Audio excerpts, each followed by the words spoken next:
देशपाल साहब सोनीपत से आए हैं और बता दें अभी इनको इनकी साहित्य के प्रति सेवाओं को लेकर भारत सरकार ने पद्मश्री, जो एक बहुत उच्च अवार्ड है किसी लेखक के लिए, करोड़ों रुपए से उसका कोई मूल्य नहीं है उस अवार्ड के सामने, इतना बड़ा सम्मान है, उनको सम्मान मिला है।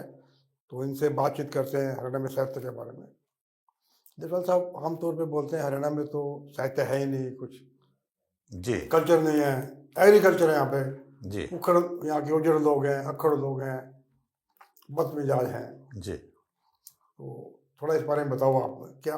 हाँ, ये मुझे भी कई जगह सुनने में मिला है कि हरियाणा में कल्चर नहीं एग्रीकल्चर है, एग्रीकल्चर और साहित्य को लेकर तो ये माना जाता है कि यहाँ का जो व्यक्ति है वो साहित्य से तो उसका कोई वास्ता नहीं है।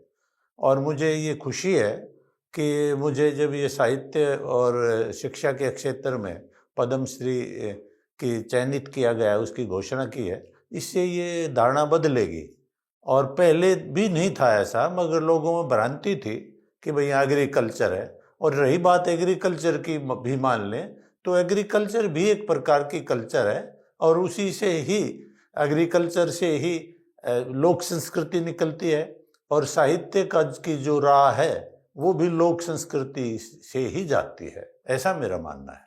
देखिए, एग्रीकल्चर बहुत बड़ी चीज़ है और हरियाणा तो एग्रीकल्चर में बहुत एडवांस है। फूड ग्रेन का जो स्टोर है उसमें हरियाणा का किसान मैक्सिमम उत्पादन देता है, कंट्रीब्यूशन करता है।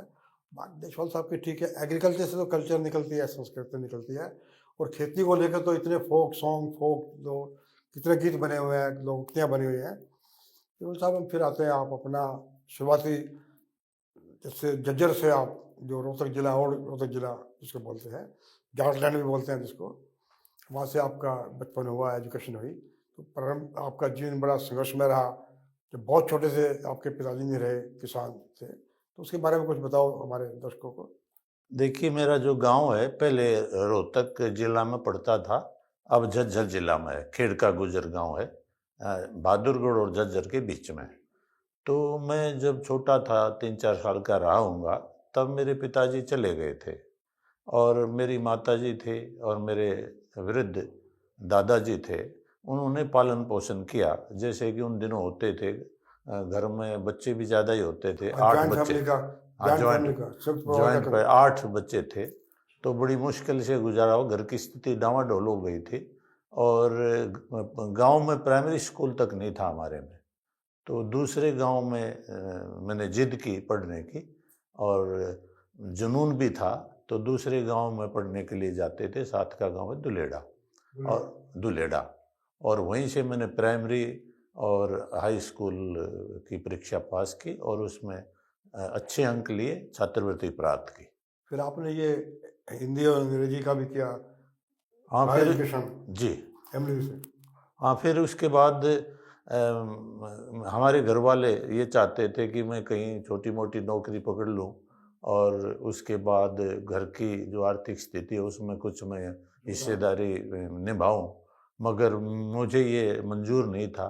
कई छोटी मोटी नौकरियां लगी भी, मगर मैंने वहाँ नहीं गया, मैं ज्वाइन नहीं किया, और मैंने झज्जर राजकीय महाविद्यालय झज्जर वहाँ पर दाखिला ले लिया, और 15 किलोमीटर में साइकिल से आता था, साइकिल से अपने जाता घर से था। साइकिल पे जी, 15 किलोमीटर जाना, 15 किलोमीटर आना। हाँ, नित्य प्रति साइकिल से आते जाते थे।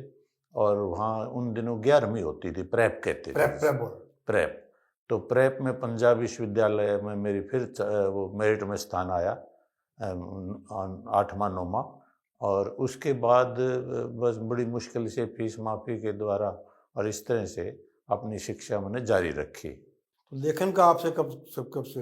फिर उसके बाद भी एक बड़ी अजीब दास्तां है कि बीए करने के बाद मेरी माता श्री ये चाहती थी, मेरे दादाजी भी, कि भाई मैं कोई, उनको ये नहीं पता था बीएड क्या होती है। ठीक ठीक। वो ये चाहते थे कि मैं कोई मास्टरी का कोर्स कर लूं और कहीं शिक्षक लग आम जाऊं। तो गांव में ना पटवारी और मास्टर ही मानते थे, पटवारी जी लग जी गया या मास्टर लग गया। हाँ जी, मगर मुझे ये मंजूर नहीं था, और मैंने कई विश्वविद्यालयों में दाखिले के लिए आवेदन कर दिया। सभी जगह मेरा उसमें अंग्रेजी में और साइकोलॉजी में मेरा रुझान था, वहाँ मेरा चयन हो गया, दाखिला हो गया, मगर पैसे नहीं थे दाखिले के।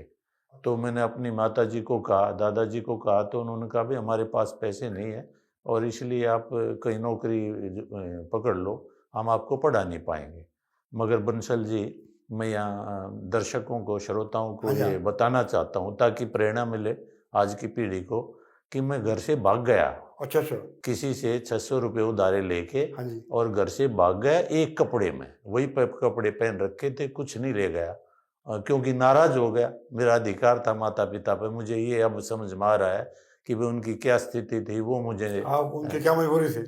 हाँ, तो फिर मैं चला गया, तो वहाँ 400 रुपये दाखिले के भर दिए, 200 रुपये बचे। 200 रुपये में आप ये कल्पना करेंगे श्रोता कि 6 महीने तक वो 200 रुपये ही मैं कभी चने भुगड़े खा लूँ, ओहो! रोहतक में जो छोटूराम धर्मशाला, हाँ कभी जी, वहाँ हाँ। सो जाऊँ, कभी रेलवे स्टेशन पर सो जाऊँ।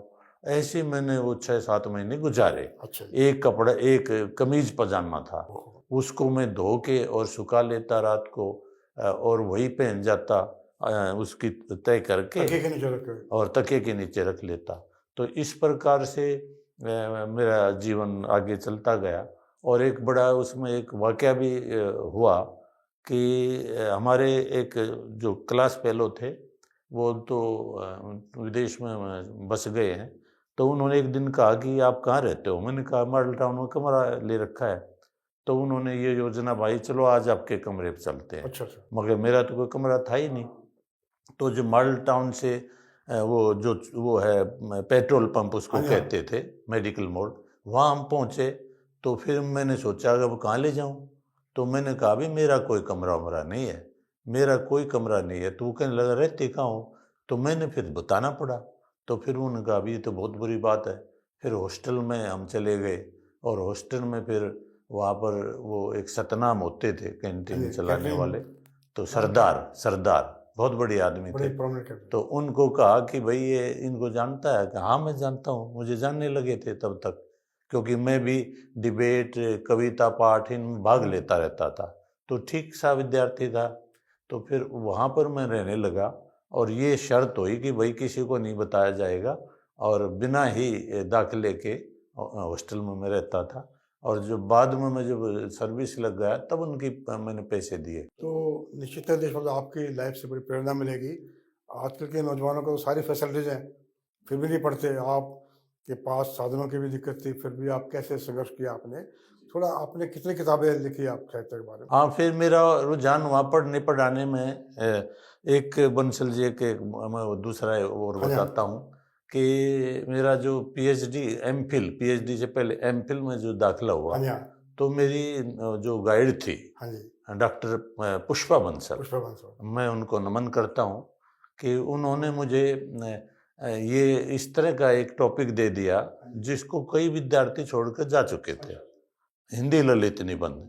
उस समय तक लोग ललित निबंध को स्वीकारते नहीं थे, मानते नहीं थे कि ललित निबंध भी कोई विधा है। तो उसमें मैंने अच्छा काम किया। फिर पीएचडी भी उन्होंने मुझे करवाई। 1 साल का मैं जब लेक्चर लग गया था, तो मैं फेलोशिप यूजीसी का लेके आया। तो वहाँ मेरा रुझान हो गया और ज़्यादा। वैसे मैं विद्यार्थी जीवन में निबंध प्रतियोगिताओं में भाग लेता था, कई बार मुझे गोल्ड मेडल मिले, बीए में भी। तो फिर उसके बाद जब ललित निबंध पढ़े, तो मैं फिर ललित निबंध की लिखने लगा, और लिख लिख के फिर कई पत्र, जो पत्र पत्रिकाएं थी हाँ जी, उन्हें हाँ। भेजने लगा। हुँ। और कई पत्रों में, समाचार पत्रों में मेरे कॉलम आने लगे, संस्कृति दर्पण, समाज दर्शन आते थे। तो उसके बाद फिर एक डॉक्टर बैजनाथ सिंगल जी हाँ थे, जी, हाँ, एमडीयू में हिंदी के। एमडीओ में हिंदी के अध्यक्ष। हाँ जी। वो मेरे पहले तो मित्र बन गए थे, हाँ जी, हाँ। वो ही मुझे फिर हिंदी की तरफ ले गए थे, एमए इंग्लिश और एलएलबी के बाद। तो उन्होंने फिर ये कहा कि भाई आपके जो ये आप लेख लिख रहे हो, आप इनमें सुधार करके, और आपके ये ललित निबंध हैं हाँ जी। लोक, जिसमें लोक की बात ज़्यादा की गई है, तो आप इनको ठीक करके एक पुस्तकाकार करके लाओ। तो मैं उनके पास ले गया, उन्होंने भूमिका लिखी, और फिर मैंने कहा भी अब ये छपेगा कैसे, मेरा कौन छापेगा, मैं ठीक तो बात है। सोनीपत छोटे से कॉलेज में ब्रांड हूँ। नेम तो है नहीं आपका, ठीक है। तो फिर मैं तभी तत्काल क्या हुआ, जब ईश्वर कुछ मदद करता है तो बहुत करता है। तो अकादमी से मुझे टेलीफोन आया डॉक्टर चंद्र तिरखा जी का कि आपसे एक पुस्तक लिखवानी अच्छा है। अच्छा। तो मैंने कहा भाई मैं छोटा सा एक प्राध्यापक हूँ, आप बड़े बड़े इतने लेखक हैं उनसे लिखवा लो। तो उन्होंने कहा नहीं, आपसे ही लिखवानी है। तो मैंने कहा सर बताइए फिर कि इन हरियाणा की संस्कृति और कला पे लिखवानी है। और मैंने कहा ठीक है जी। तो वो पुस्तक मैंने पहली मेरी प्रकाशित हुई, क्या नाम है उस पुस्तक का? हरियाणा संस्कृति और कला। अकादमी ने कई संस्करण छप चुके उसके। तो देशपाल साहब, आप यहाँ आए, बड़ा अच्छा लगा, आपके जीवन से प्रेरणा मिलेगी। अब ये बताओ, जब पद्मश्री आपको मिला, पहले कैसे आपको सूचना मिली पद्मश्री के बारे में? पद्मश्री का मैंने तो सोचा नहीं था। हाँ जी हाँ। तो टेलीफोन आया तो भारत सरकार से हाँ जी किसी हाँ। बड़े अधिकारी से, हम्म। तो मुझे यकीन नहीं हुआ। अच्छा अच्छा, ठीक। उन्होंने मुझे सारा मैं कहाँ पढ़ाता था, पूछा मैं आपके बारे कहाँ में? रहता हूँ, मेरा गांव कौन सा है, मेरे मामा का गांव हाँ कौन जी सा है, हाँ। सब कुछ बताया। अच्छा।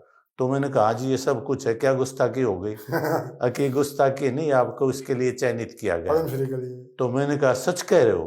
कि हाँ सच कह रहे आपको हो। तब भी यकीन नहीं आया? मुझे यकीन नहीं आया।